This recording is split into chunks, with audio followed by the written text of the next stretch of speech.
Hi everyone and welcome back to another video. So in today's video I'm going to be showing you all the books that I've read in August. This was my smallest month in reading. I read 18 books I think, so not as much as I normally do, but obviously I was away, I kind of got in a reading slump, and to be honest I'm not saying 18 books isn't good, it is, just isn't something that I normally do, like not normally the amount, but I'm so happy with what I read. So let's get into showing you what I read in August. Okay, first we have Our Little Secret by QB Tyler. I was so excited for this to release, and with good reason, because I rated it 5 stars. I absolutely love this book so much. I love obviously the age gap, the forbidden, taboo, everything about it. Like QB Tyler just always does it amazingly, obviously. So we have Chris and Marissa, and we actually see them in the previous book called Our Season of Secrets, and then you're already like you already love the characters in that book and you don't really like see or hear much of them. I'm going to read the synopsis for this one because the synopsis just grabs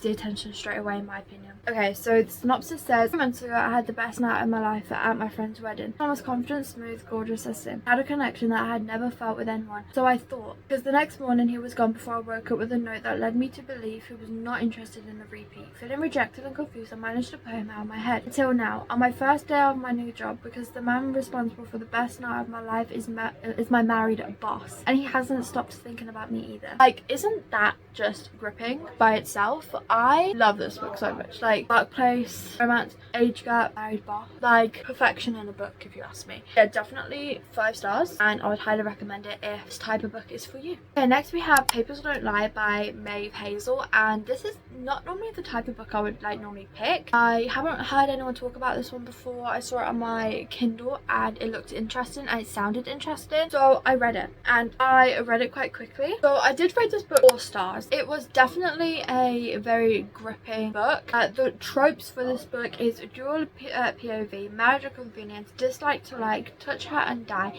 billionaire, one bed trope, forced proximity, no third act breakup, age gap, and inexperienced girl versus experienced man. So all the amazing tropes if you ask me. I would highly recommend this if you especially love marriage of convenience. That is like, I would say, the main focus within this book, and if you also like no third act breakup, because let me just tell you, I think that this book, if this book had a third act breakup, it would have just completely ruined it, in my opinion. The fact that it didn't have a third breakup just made it even like more perfection. The synopsis says that bold and ambitious Esmeralda Hamilton was born to be married both theoretically and practically. When the day of her planned wedding arrives, she defies her destiny and ultimately the man who was waiting for her at the altar by running away right into someone else's arms, or rather the hood of someone else's car. With his dark and gloomy demeanor, Kai Graves becomes a catalyst and rescues her from the unforgiving claws of her fate. Kai saved her life once, but now she finds herself at the crossroads, forced to choose between the man who gave her desired freedom and herself, controlled and devoted. The billionaire CEO, Kai Graves, navigates through the life with unwavering authority, thoughtfully crafted decisions. That changes the night of the accident, when his decision is no longer driven by rationality and instead of the sudden presence of a 18-year-old girl. I never planned to marry despite his father's constant pleading. He is 26 and has a great life, but when marriage becomes the solution of one of his problems, he has to make a choice. Marry Esmeralda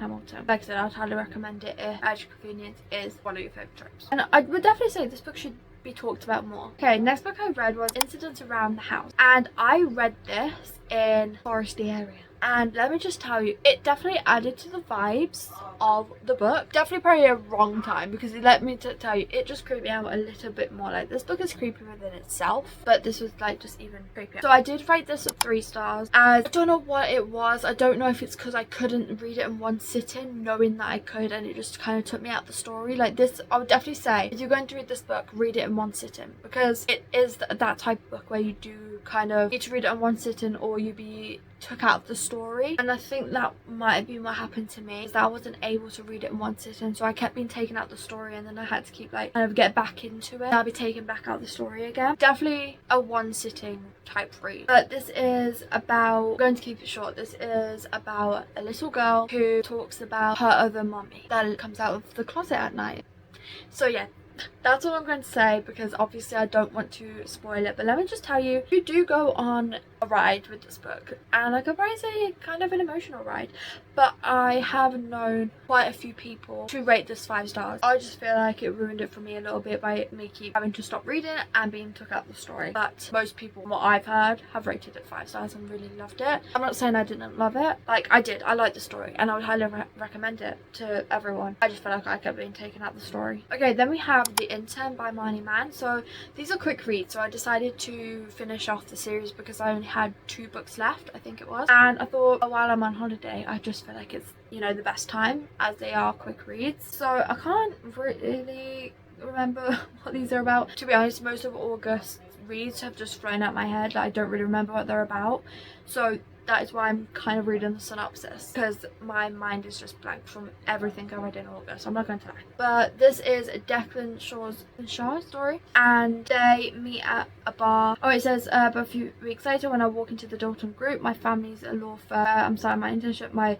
new boss is waiting for me. Yes, so this is workplace romance. He is her boss, but they had already like spent the night together, and then it just makes it more awkward when she's there for her internship, and well, already knows her boss. Let's just say that. Oh, I also rated this 4.25 stars. And then I read The Bachelor, which is the 5th book, and I rated this 4.5 stars. So this story is about Camden Dalton, and Camden kind of has a crush or falls for his twin sister's best friend, that like they pretty much grew up together, we can say, and she has liked Camden for years and just never shown any interest until suddenly Camden's twin sister's best friend asks him for a favour, and let's just say there's 4 lessons that they have to go through, and that's all I'm gonna say. Okay, then we have the spin-off series of the Dalton family series, and that is The Spade Hotel, and the first book is The Playboy, and I rated this one 4.5 stars. This is Macon's story you actually see in the Dalton family books, especially the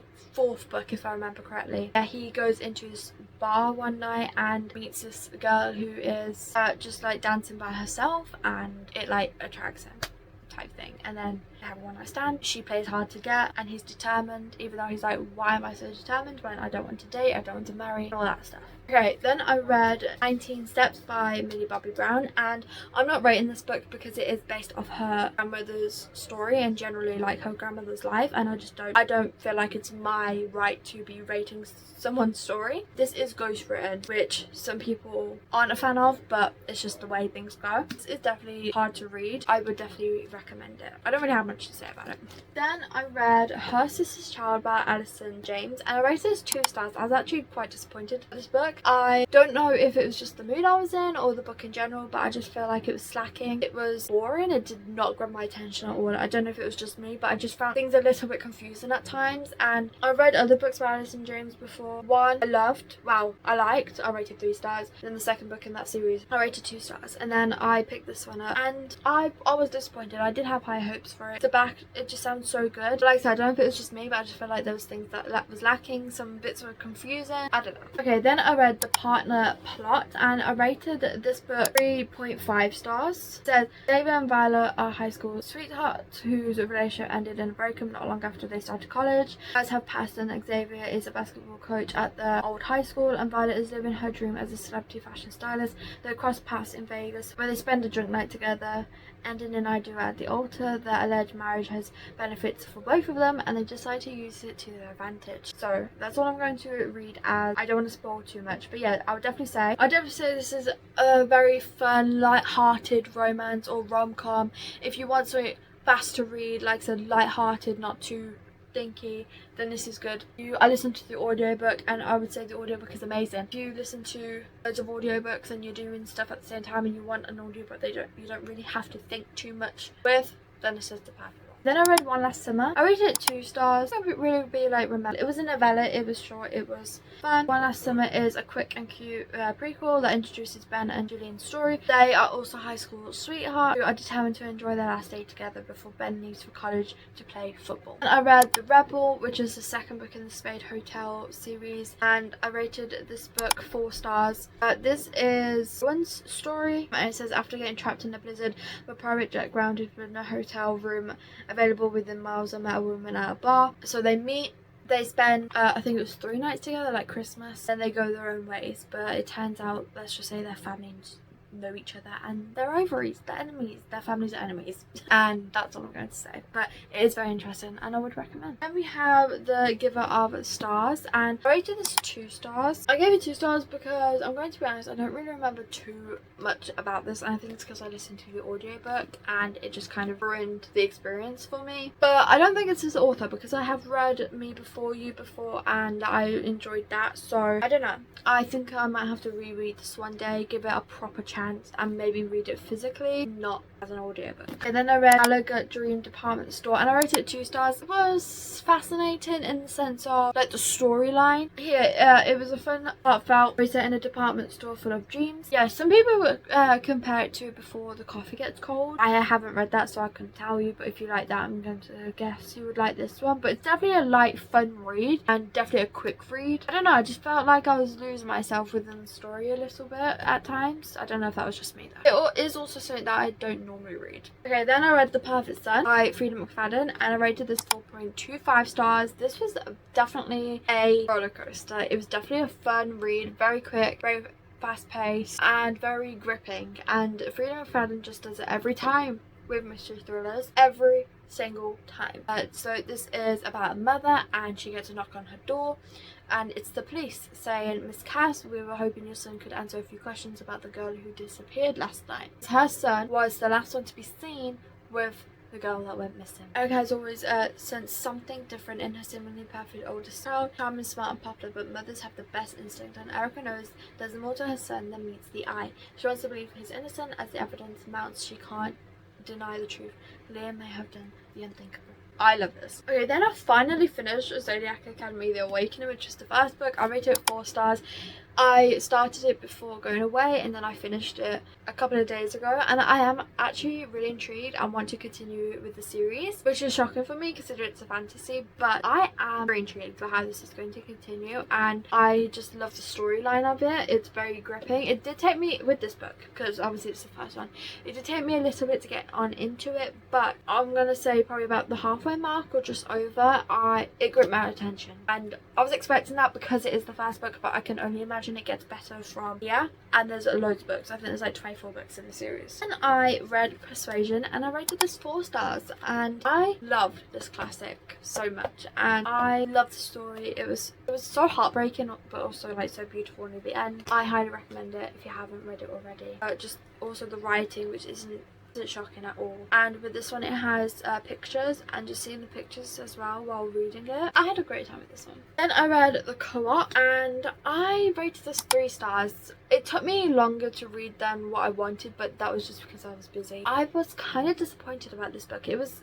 okay, but I feel like it was a bit slow at times and it wasn't gripping my attention. I don't know what it was. I think I overhyped it in my head, but I didn't hate it. I would say it's a good audiobook, a good nice quick read. It's about Lorraine and Deacon Lee's had one shot and just summer fling when they were teens, certainly nothing to build a foundation on, but a decade later with the grandmothers have left them with shared ownership of the Santa Cruz building.